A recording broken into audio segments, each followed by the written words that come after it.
émission du Club Éco d'Objectif Aquitaine. Notre invité aujourd'hui, Jean-Claude Bach, bonjour. Bonjour. Vous êtes le directeur régional de la Banque de France. En préparant cette interview, on discutait à bâton rompu et vous me disiez, les gens se posent encore la question, à quoi sert la Banque de France alors qu'il y a une banque centrale européenne? C'est l'occasion de répondre à cette question, à quoi sert la Banque de France? Alors d'abord, il faut remettre les choses bien en place. La Banque centrale européenne, c'est notre filiale et pas l'inverse. La deuxième chose, c'est que l'organisation du système européen de banque centrale, il est décentralisé. Donc on effectue un certain nombre de missions que ne font pas toutes les banques centrales. Et entre notre travail d'origine, l'émission de la monnaie, à mon rôle d'observatoire économique, il se passe pas mal de choses et il y a pas mal de spécificités françaises qui sont à l'œuvre. D'accord. Alors on parle d'émission de la monnaie. Ce nouveau billet de 5 euros, c'est un vrai événement pour vous? En tout cas, c'est un vrai billet. Un vrai billet avec ces signes de haute technologie qui ont été incorporés pour le rendre plus infalsifiable, plus résistant à la contrefaçon. C'est une course-poursuite permanente. Et ce qu'il y a de symptomatique, c'est qu'il ait été émis le 2 mai, le même jour où on a baissé les taux. Donc on fait vraiment le grand écart entre la mission originelle des banques centrales, tenir le compte du Trésor, et en contrepartie, on diffuse la monnaie dans le pays, là où il y a besoin de faire fluidifier la richesse créée. Et puis à l'autre bout, on abaisse les taux parce qu'en observant l'économie, on se rend compte que ça plafonne, ça patine, ça n'avance pas. Alors avant de rentrer dans le dur de cette interview, si je puis dire, et de parler effectivement d'économie, j'aimerais qu'on parle de la Banque de France en Aquitaine. Combien êtes-vous et qui s'adresse à vous finalement? Alors on est 350 en Aquitaine. En gros, c'est un petit 4% de ce qui peut exister dans tous les secteurs, qu'elles comprennent la statistique, qu'elle soit interne ou externe. Donc ça correspond bien au fait régional. Et ces 350 personnes, elles sont occupées à l'émission de ces billets, c'est-à-dire la mise en circulation de ces billets, l'entretien. Ensuite, en contrepartie de cette mission, il y avait la tenue du compte du Trésor. En l'espace de 20 ans, nos métiers ont complètement changé. On a complètement perdu tout ce qui était chèque, virement, tout ça est dématérialisé, ne passe plus par chez nous. Alors qu'auparavant, on en voyait passer une énorme part dans les salles de compensation. Ça n'existe plus. Et puis après, derrière, il y a tout le terrain de l'observation économique qui vient d'une tradition de rescompte. On rachetait aux banques les crédits qu'elles faisaient aux entreprises et il fallait donc porter une évaluation sur la qualité du papier. Et aujourd'hui, cette évaluation, c'est la cotation Banque de France et c'est notre travail qui consiste à la fois à analyser l'évolution des structures des entreprises, des structures économiques et l'évolution de la conjoncture. Voilà.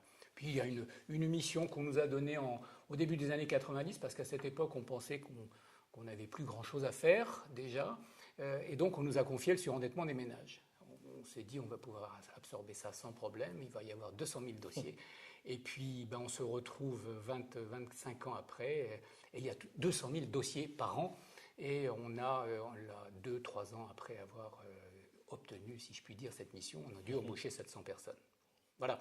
Donc mis en perspective ce que cela donne et à quoi sont occupés mes 350 collègues. D'accord. Alors parlons de conjoncture économique, puisque ça fait partie effectivement de vos attributions. On le disait. Quel bilan peut-on faire de 2012, avant de parler de 2013? Quels sont les secteurs qui ont souffert et lesquels, au contraire, ont plutôt performé? Alors, clairement, l'industrie a commencé à se redresser, a commencé à aller même bien, alors tirée en Aquitaine par notamment l'aéronautique, par le secteur agroalimentaire qui a quand même un potentiel d'investissement assez fort. Et puis, à l'été dernier, crise grecque, déstabilisation de tous les marchés. On a vu en France, mais aussi ailleurs, une rechute de la crise financière et bancaire, avec donc une désagrégation des anticipations, un arrêt de l'investissement et donc un lent ralentissement pour atterrir en fin d'année à un niveau équivalent à celui de l'année dernière, c'est-à-dire plutôt médiocre, sur lequel on est resté, un palier sur lequel on est resté tout au premier trimestre. La construction, c'est le point qui va le plus mal. La construction de logements, dans vos propres colonnes, on en parle, moins 8% des permis de construire. Les collectivités locales qui ont eu tout un temps difficile pour se financer, qu'on a maintenant, il n'y a plus de problème de financement des collectivités locales, mais la pompe a besoin d'être réamorcée. Et plus généralement, d'ailleurs, la confiance a besoin d'être réamorcée pour que les affaires reprennent. Et puis, dernier secteur, les services marchands, le gros du paquebot, en quelque sorte, qui, lui, évolue, comment dirais-je, au gré de l'ambiance des affaires, au gré du climat, et qui, là, plafonne, patine, je ne sais pas quel terme il faut employer, mais ça n'avance pas. À quoi faut-il s'attendre en 2013? Alors, je sais que vous n'avez pas de boule de cristal, on est bien d'accord. Cela dit, est-ce qu'il y a des signes positifs ou est-ce qu'il va falloir attendre encore des jours meilleurs? Je pense que quelque part, vu les forces de rappel qui sont à l'œuvre, il n'y a pas eu d'effet report en fin d'année, c'est-à-dire qu'on était déjà sur une espèce d'électrocéphalogramme plat en fin d'année, donc on n'a pas d'effet report et le premier trimestre a été plat, donc ça va rester plat. Les prévisions de la communauté de l'Union européenne sont pétales, voire même légèrement récessives pour 2013. Je pense qu'on aura quelque chose 0, 0,1. En plus ou en moins, c'est pas tellement ça qui est important, c'est qu'il faut que quelque part les anticipations des agents économiques se restabilisent, que la confiance reprenne, qu'on se remette à faire des projets. Et puis n'oublions pas que quelque part, quand on fait 0, c'est parce qu'il y en a qui sont à plus 10 et qui sont à moins 10. Et ça, on l'oublie volontiers. Et dans cette région, il y a quand même tout un état d'esprit des collectivités territoriales, de la mouvance publique, des consulats, etc., pro-entreprise. Ça fonctionne bien. Il y a, comment dirais-je, une empathie générale pour l'entrepreneuriat qui fait qu'on a la chance d'avoir une bonne industrie aéronautique, on a un pôle agroalimentaire assez dynamique, on a des industries chimiques qui vont de l'avant, des entreprises en parapharmacie ou en pharmacie qui vont bien.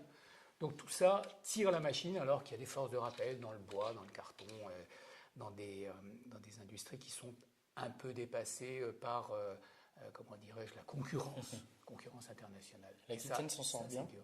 L'Aquitaine s'en sort pas mal. Quand on voit les chiffres du chômage aller au même niveau que la moyenne des régions françaises, mais c'est aussi parce qu'on a un solde migratoire positif. Donc on a beaucoup de gens qui viennent en Aquitaine, on est attractif. Et donc, quelque part, ce ne sont pas les entreprises qui licencient que les débouchés qui sont rares. Ce n'est pas tout à fait pareil. Et c'est quand même nettement préférable. On parlait tout à l'heure du financement des collectivités, c'est une chose. On peut peut-être parler rapidement du financement des entreprises aussi. Vous m'auriez déçu. Globalement, comment se porte-t-il? On entend toujours la même histoire. Les banques ne prêtent pas. Oui. Est-ce que c'est quelque chose que vous constatez ou au contraire, est-ce que c'est une idée commune? Alors, dans mon travail en tant que directeur régional de la Banque de France, comme mes collègues dans chacun des 5 départements de la région, notre travail, c'est de veiller à ce que la distribution du crédit se fasse, que les banques prêtent. C'est leur rôle. Et d'ailleurs, on leur fait un bien mauvais procès parce que penser qu'elles ne vont pas distribuer de crédit, c'est comme si elles se tiraient une balle dans le pied. L'essentiel des banques à réseau des crédits se fait à l'économie, donc aux entreprises. Elles ont absolument besoin de distribuer. Ce qu'il y a de certain, c'est que dans un contexte où l'économie stagne, en tout cas n'avance pas, les structures qui sont peu productives commencent à générer des pertes et le risque monte. Et donc la propension à prêter est peut-être moins forte. Mais je voudrais tordre le cou quand même, tout simplement. L'Aquitaine, crédit aux entreprises, plus 3,9% à fin février.